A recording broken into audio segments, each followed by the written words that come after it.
Lumalabas na nais ng mga kabataan na maipasa ang anti-political dynasty bill. Kayo po ay kabilang sa isang political dynasty. Ito ba, paano nyo bibigyan ng prioridad itong panukalang batas na ipasabuhay ang constitutional provision laban sa political dynasty? Meron po kayong 90 seconds. Unang-una po, kailangan maging maliwanag ko kung ano ba talaga ang dynasty ang tinutukoy. O nga't nandyan na po sa saligang batas, yung labanan ng dynasty, pero hindi ko magkasundo kung ano ba talaga ang definition ng dynasty. Pangalawa, bakit naman magkakaroon ng batas para pagbawalan yung gustong magtrabaho? Qualified naman. At mahahalal naman sa isang malinis at marangal na halal. Hindi naman garanti na porking kamag-anak mananalo. Ang menina, tagdad ang anak, asawa, lahat natatalo. Uulitin ko lamang, kailangan lamang po magkaroon ng malinis at marangal na halalan. Palagi ko nagsimula itong issue ng sa dynasty dahil sa mga unang panahon, pagkakamag-anak na overspending, patayan at iba pa.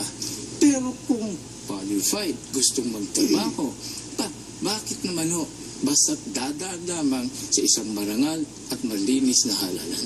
Salus populi, sabi nga, gusto ng tao. O bakit naman ninyo haharangin dahil sa kamag-anak? Salamat po. Tapos po, Mr. Vice President. Salamat po, Mr. Vice President. Senadora Miriam Del Verso Santiago, reaction please. You have 60 seconds, Senadora.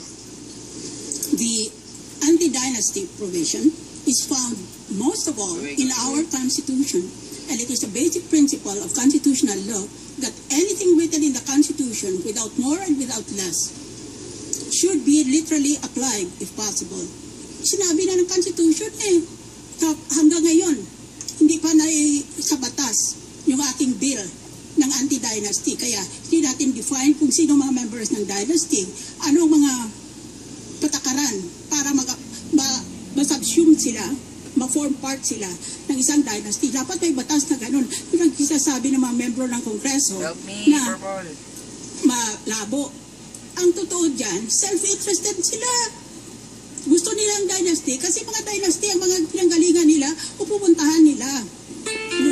Ngayon, kung ayaw nila nun, then we have to amend the Constitution. But while it is there, it must be obeyed. The Constitution is always and always supreme. Salamat po, Senadora. Mr. Vice President, Yusuf po, ano po masasabi niyo dyan? 30 seconds. Si Miriam, meron po siyang anak na halal. Kung malabo ang definition ng dynasty, yan ang problema natin. Tama po si Miriam. Meron sa Constitution. Ang problema, walang implementation na batas. Kaya kung tayo nagkakagulo pa. Okay, maraming salamat po, Mr. Vice President. Si Senadora, parang sagutin niya kasi parang may gusto kayo sabihin kanina. Sige na nga, Senadora. O sige, may kilang. Meron ba kayong gusto sabihin? Hindi. Napatingin kayo Yeah. Kasi mali ang sinabi. Ang anak ko noon tumakbo na party list representative. After one term, he did not run for another post. So, wala po kayong anak sa gobyerno ngayon? Wala. Okay, salamat po. Claro. Ang round 3, pagpapatuloy po natin.